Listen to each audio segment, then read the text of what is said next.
Kalau Ya, retorika diskusi ruang ber-AC untuk merubah keadaan itu omong kosong.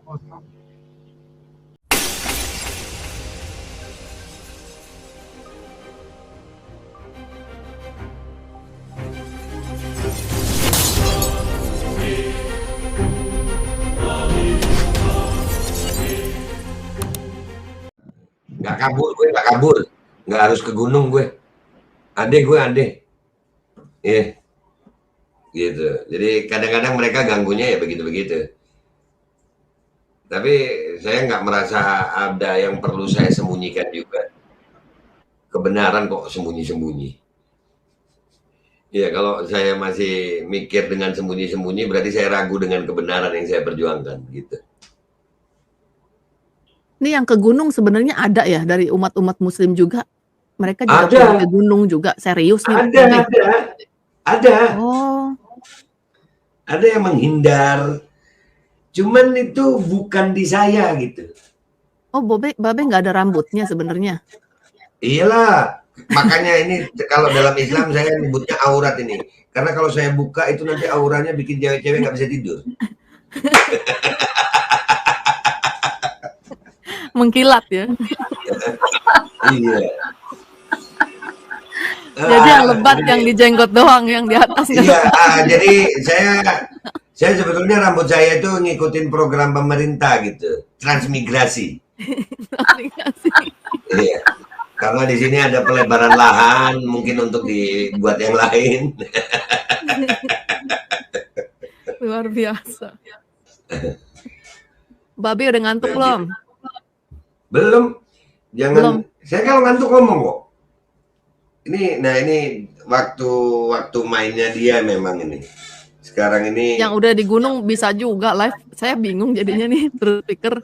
Nanti hilangnya kayak di Rapture, tiba-tiba hilang gitu. Nggak say bye bye atau salam terima kasih atau gimana. Langsung hilang dia kayak Rapture aja gitu. Ya. Ngomong-ngomong, mikrofon saya bagus nggak ini ya? Bagus. Oh, thank you. Ini luar biasa ya, saya bisa. Hati-hati ngomongnya, dijaga-jaga ya. Iya. Ini kedua kali mungkin ya saya ini ngobrol sama Babe Aldo ya. Mungkin Babe Aldo nggak ingat mungkin. Karena Babe Aldo ini sekarang tokoh terkenal gitu, jadi dia banyak menerima tamu gitu kan. Tapi saya ingat lah gitu. Kedua kalinya bagi saya. Bukan begitu. Cuman karena mungkin kadang orang itu berbicara pakai akun medsos gitu. Beda dengan orang ya dengan langsung itu kan beda gitu. Karena kan kalau di medsos itu kan kita ngelihat orangnya itu nggak berbentuk fisik begini, bentuknya huruf. Jadi Oke, sebenarnya saya pengen sekali ya bisa live bareng sama Babe Aldo ya. Saya pengen saya tadi yang komen di ini di telegramnya Babe Aldo yang mengatakan kalau boleh kita angkat sebuah topik judulnya ternyata di dalam kekristenan Alkitab melarang orang Kristen untuk menerima VC gitu. Jadi yang ingin saya angkat adalah dari perspektif kekristenan begitu. Nah, jadi Babe Aldo, saya ingin jelaskan sedikit perspektif Alkitab ya, pandangan Alkitab mengenai barang ini ya. Halo? Iya, dengar. Ya, Oke. Gini Babe Aldo, di dalam kitab Wahyu 13 ayat 17 dikatakan tidak seorang pun yang bisa menerima tidak seorang pun yang bisa membeli dan menjual kecuali mereka yang menerima tanda binatang itu. Tanda binatang itu adalah 666 gitu. Nah, artinya seluruh aktivitas mereka akan dibatasi. Jadi kemerdekaan mereka untuk beraktivitas, untuk hidup akan dicabut begitu. Nah, sementara jikalau kita terima tanda binatang ini, di dalam Wahyu 14 ayat 9 sampai 11 dikatakan mereka akan menerima konsekuensinya, yaitu dibakar di api neraka selama-lamanya, siang dan malam begitu. Nah, jadi sungguh luar biasa sekali penyesatan di dalam gereja. Ya, bagaimana para pendeta-pendeta besar untuk menghancurkan gereja, menerima tanda binatang itu, padahal konsekuensinya adalah kebinasaan kekal begitu. Jadi ini yang sangat kita sayangkan, karena para pendeta-pendeta besar mengajarkan telah menyesatkan gereja, akhirnya gereja menerima tanda binatang itu. Dan jadilah sejak 4 bulan yang lalu, tanda binatang itu telah ditetapkan sebagai syarat masuk ke dalam gereja. Jadi jikalau saat ini umat Islam mulai ya dibuat barang itu ya di depan pintu, wajib ada itu katanya gitu. Kalau umat Kristen itu udah 4 bulan yang lalu, Bapak Aldo. Jadi kami sudah lebih dahulu mengalaminya begitu. Maksudnya barang apa nih? Pilih aplikasi. Oh, oke. Barcode. Ya. Katanya jangan terlalu jelas. Iya. Nah, jadi begini, saya terangkan sedikit ya. Jadi alasan para pendeta adalah tidak mungkin microchip bisa tembus dari lubang jarum. Begitu alasan mereka begitu. Nah, perlu saya terangkan bahwa microchip ini telah ditemukan sejak 30 tahun yang lalu oleh seorang ilmuwan ateis ya, namanya saya agak lupa ya gitu. Nah, awalnya microchip ini, Babi Aldo, awalnya microchip ini dibuat adalah untuk binatang. Jadi agar para pemilik binatang tidak kehilangan hewan-hewan mereka begitu. Jadi itulah awal microchip dibuat untuk binatang ya, untuk anjing, untuk kucing atau binatang peliharaan lainnya. Nah, tetapi ketika sang saintis komputer ini mengetahui planning atau rencana dari CIA bahwa ternyata proyek yang sedang dikerjakan ternyata sebetulnya dirancang untuk manusia. Setelah dia mengetahui planning dari CIA yang menggaji dia, dia pun merasa sangat menyesal telah menciptakan microchip itu. Jadi awalnya yang dia ketahui microchip itu dibuat untuk binatang begitu. Ternyata rencana CIA jauh melampaui yang dia duga. Nah, lalu kemudian jadilah microchip itu diimplankan ke dalam manusia sebesar biji beras ya, sebesar biji beras.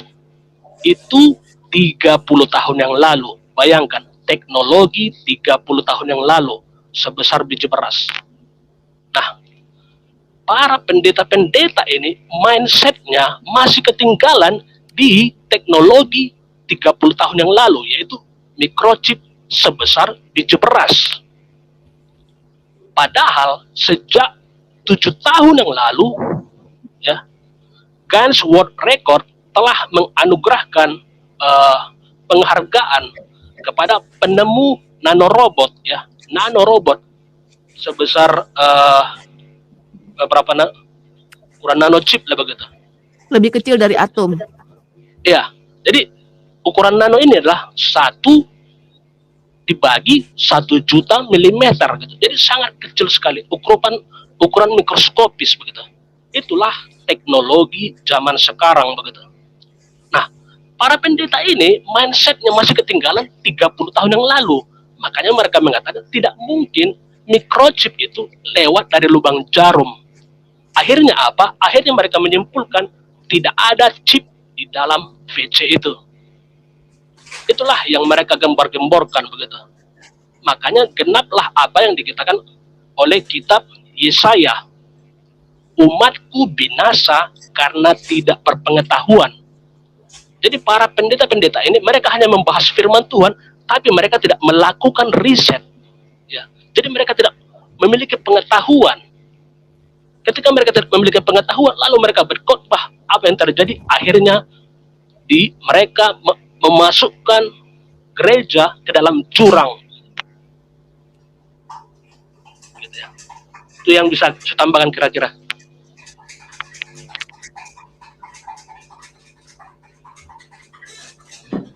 Ya, kayaknya saya nggak perlu menanggapi ya, karena memang itu juga yang pertama saya nggak berhak menanggapi ya. Tidak berhak, saya tidak punya hak untuk menanggapi itu. Walaupun saya sering mendengar informasi tersebut dari rekan-rekan kami yang Nasrani. Saya juga belajar about Mark of the Beast, itu saya tahu, ya 666 itu kami tahu. Intinya sama-sama kita bergandengan tangan untuk mengingatkan. Ya. Dan ini bukan tentang pendeta, bukan tentang ulama, bukan tentang ustadz, bukan. Ini tentang iman kok. Yang berpakaian agamis belum tentu beriman, karena iman itu letaknya di hati, bukan di pakaian, kan gitu. Ya, kalau iman ini letaknya di pakaian, maka yang berpakaian paling agamis yang paling beriman. Waduh, ya kan nggak begitu imannya ya. Kita sama-sama. Saya berusaha mencari jalan tengah ini biar bahasanya enak. Ya, ini boleh tambahkan sedikit lagi ya. Ini saya ingin menceritakan pengalaman saya, Babi Aldo ya. Jadi selama 3 minggu ini Babi Aldo tolong dicatat ya. Selama 3 minggu ini, Babi Aldo, saya ini habis diuber-uber oleh polisi. Diuber-uber oleh polisi. Karena di kampung saya itu tinggal saya sendiri yang masih belum menerima. Jadi mereka turun dengan full force ya, kekuatan penuh gitu. Mereka berkali-kali mengepung rumah saya dengan senjata lengkap, senjata perang yang besar itu ya, laras panjang gitu. Karena itulah dalam 3 minggu ini saya harus main kucing-kucingan ya. Saya harus main kucing-kucingan, lari ke sana, lari ke sini, mengungsi ke rumah saudara ini, mengungsi ke rumah sana, mengungsi ke gunung gitu. Ini saya sampai sakit ini gara-gara main kucing-kucingan gitu, kehujanan gitu. Dan puji Tuhan ada tetangga saya muridkan juga ya, saya perlengkapi dia, saya edukasi sehingga dia satu keluarga juga tidak menerima. Dan karena dia anaknya banyak, mereka jadi nggak bebas ya. Lalu mereka setiap kali polisi datang, mereka selalu menjadi sasaran empuk lah begitu. Sasaran empuk.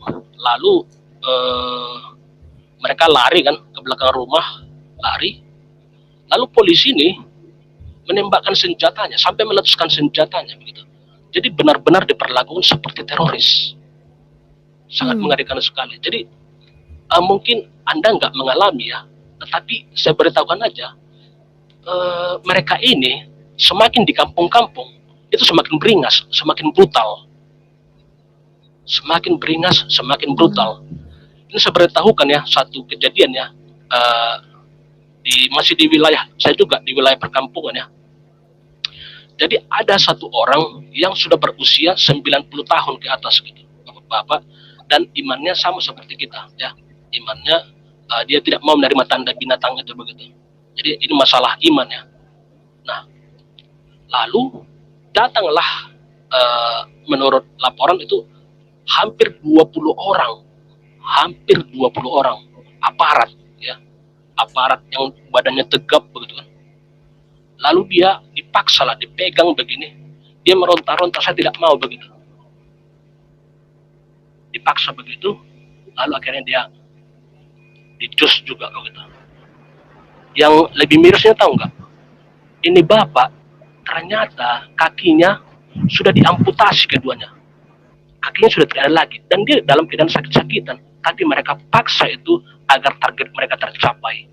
Jadi luar biasa pelanggaran HAM yang terjadi di Indonesia. Padahal Undang-Undang Kesehatan sangat jelas mengatakan, Undang-Undang Kesehatan nomor 36 tahun 2009, bahwa VC atau tidak itulah pilihan individu. Lalu Undang-Undang HAM nomor 26 tahun 2000, barang siapa yang melanggar HAM pidana mati. Lalu Undang-Undang Dasar 1945 pasal 28 apa itu saya lupa, dikatakan bahwa semua orang berhak untuk mempertahankan kehidupannya. Kurang banyak apalagi ayat-ayat pasal-pasal yang diberikan oleh undang-undang dan undang-undang dasar untuk perlindungan HAM, tapi mereka semua langgar itu hanya dengan alasan undang-undang pandemi. Ini saya terangkan dulu ya. Sebetulnya undang-undang pandemi tidak berhak untuk menginjeksi badan seseorang, ya. Undang-undang pandemi itu hanya bisa mengurung rakyat, mengurung ya, bukan memasukkan sesuatu ke badannya. Itu pun kalau mereka ingin mengurung rakyat ada syaratnya, ya. Mereka harus mencukupi kebutuhan rakyat itu, baik kebutuhan pangannya, kebutuhan cicilannya, kebutuhan ternaknya. Itu syaratnya mereka harus memperlakukan undang-undang pandemi. Baru mereka punya dasar untuk memaksa rakyat. Mereka nggak memakai undang-undang itu, tapi mereka hendak memaksakan itu begitu. Padahal mereka nggak punya kemampuan untuk memberi makan rakyat, gitu. Tapi mereka merasa berhak menggunakan hak dari undang-undang pandemi begitu. Jadi kita lihat ini udah nggak jelas lagi pemerintah kita ini, udah nggak jelas lagi. Saya pernah tanyakan tuh saya pernah dikepung oleh sekawanan polisi ya bersenjata laras panjang. Saya bilang begini, sebenarnya dasar kalian apa membubarkan aktivitas warga? Saya bilang begitu.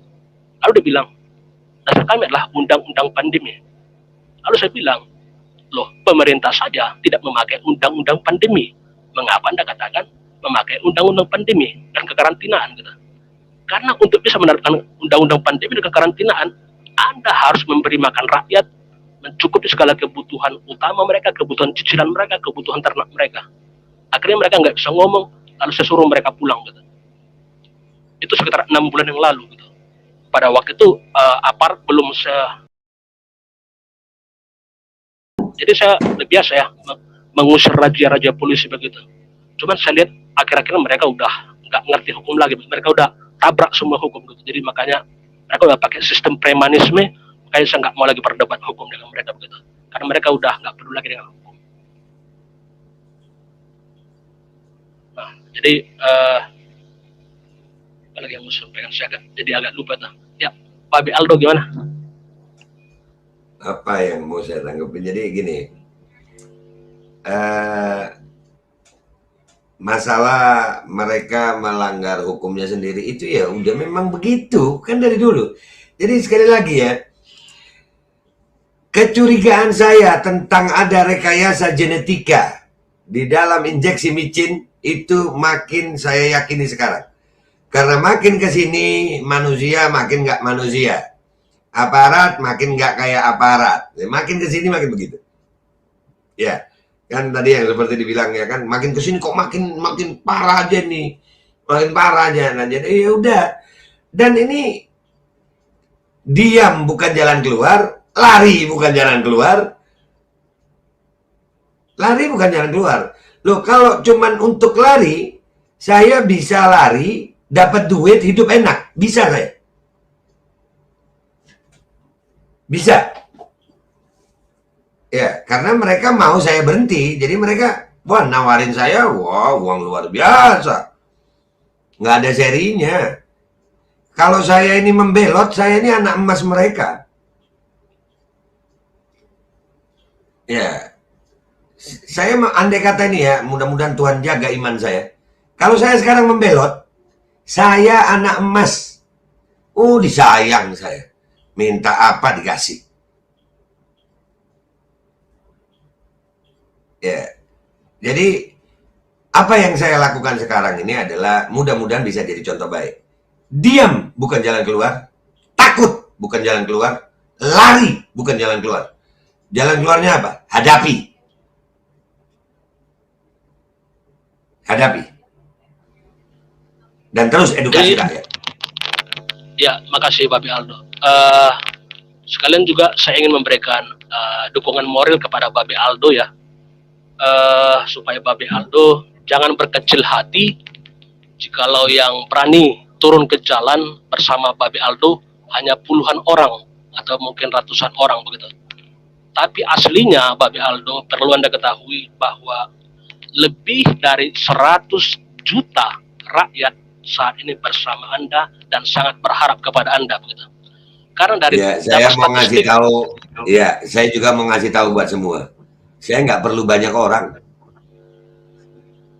Andai kata saya cuma sendiri-sendiri saya ini, nggak minta orang banyak.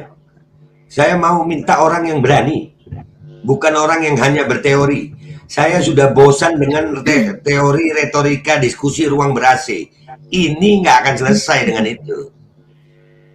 Kalau retorika, diskusi ruang ber-AC untuk merubah keadaan itu omong kosong. Jadi mungkin begini coba Aldo, karena memang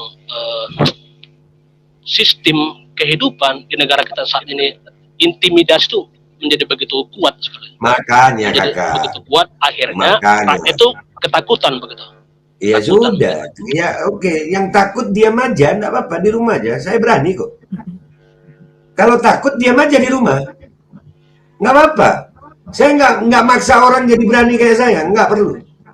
Andai kata saya cuma sendiri, saya tetap begini kok. Nggak perlu banyak orang. Intinya yang saya minta dari masyarakat Indonesia, sebetulnya saya perlu orang-orang yang berani. Kita nggak perlu, kalau yang pintar banyak, di belakang saya ini banyak orang pintar. Banyak. Semua, begitu saya sampai di Kemenkes, ini jujur aja, sedikit saya curhat.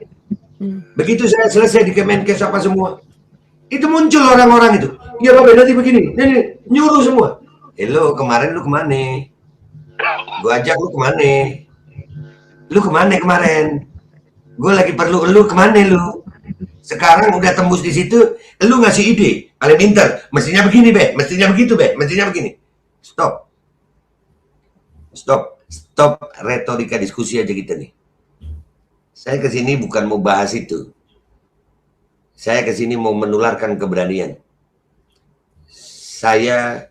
Saya akan melawan semua propaganda ketakutan. Terkadang pihak lawan sengaja membocorkan informasinya untuk menakut-nakuti kita. Oh sudah ada chip, oh sudah ada ini. Itu sengaja dibocorkan. Supaya apa? Down kita. Ini gue kasih tahu nih deh ya, buat semuanya deh ya. Woi lawan, woi siapapun kalian. Apapun informasi yang kalian punya rencana model apa aja, gue nggak pernah peduli sama rencana itu. Yang gue peduli adalah bangsa Indonesia harus selamat dari mandatori. Dan kalian mau gunakan aparat, mau gunakan apa? Pilihan gue cuman dua, stop mandatori atau gue mati. Lu mau bikin gue berhenti berucap, matiin gue, itu aja. Kalian mau bikin gue berhenti, nggak laku intimidasi sama gue, nggak laku. Silahkan intimidasi Babe Aldo dengan semampu kalian. Gunakan apa yang kalian punya untuk mengintimidasi Babe Aldo, silahkan. Gunakan kekuatan kalian yang paling besar. Silakan, gue tahu gue punya Tuhan. Kita mengaku hamba Tuhan, tapi kita masih takut sama selain Tuhan, kita bukan hamba Tuhan. Kita mengaku hamba Tuhan, tapi masih takut dengan intimidasi, dengan makhluk ciptaan Tuhan, kita bukan hamba Tuhan. Betul. Kita nggak punya tanda, mark of the beast, tapi kita tidak berani melawan. Karena intimidasi kekuatan mereka di dunia, kita bukan hamba Tuhan. Kita cuma tahu tentang itu, tapi kita nggak pernah mau jadi pejuang. Minta maaf, saya harus berbicara seperti ini. Karena saya capek menjadi hamba Tuhan yang berteori. Benar, Pak, benar. Ya, saya capek menjadi hamba Tuhan yang berteori. Teorinya kita tahu. Mark of the beast itu, kalian yang dari umat Nasrani, kalian tahu. Apa yang kalian lakukan? Menghindar, lari. Terus, kalian mengaku hamba Tuhan. Hello, terus kalian berharap Tuhan turun gitu. Terus apa gunanya kita hidup?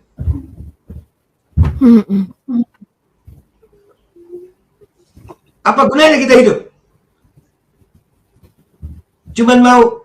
Kita cuman tahu teorinya aja. Untuk prakteknya kita masih takut. Lu kalau takut jangan jadi hamba Tuhan. Jadi hamba micin, nggak apa-apa. Loh, saya begini karena saya takut Tuhan, bukan takut micin. Sama-sama takut kita nih. Bedanya adalah saya takut menjadi hamba Tuhan yang cuma di lisan. Tuhan kasih ilmu sama saya. Tuhan kasih tahu ini ilmu. Ini akan ada ini, akan ada ini, akan ada ini. Gue dapat tuh informasi. Tapi gue masih takut sama selain yang ngasih informasi. Loh, Mark of the Beast itu kan di kitab Wahyu tadi. Betul atau salah saya? Benar. Yang berbicara di kitab Wahyu itu siapa? Tuhan. Iya. Lalu kenapa kalian masih takut kepada orang-orang yang bawa tanda Mark of the Beast? Lalu di mana Tuhan? Kalian percaya kalimat Tuhan, tapi kalian takut sama selain Tuhan. Kalian bukan hamba Tuhan kalau begitu. Maaf saya emosi. Iya. Itu kopi udah dua cangkir itu. Jadi ayolah. Jadilah hamba beriman kita nih. Apa mau ditakutin sama apa kita? Kematian. Sambut kematian itu. Nggak ada kematian lebih indah melebihi kematian sebagai hamba Tuhan. Mbak Keti, saya nggak bisa lama-lamanya karena saya masih di pengungsian, jadi langsung saya harus matikan ya. Ya, Karena nggak saya apa-apa, nggak apa-apa, silakan.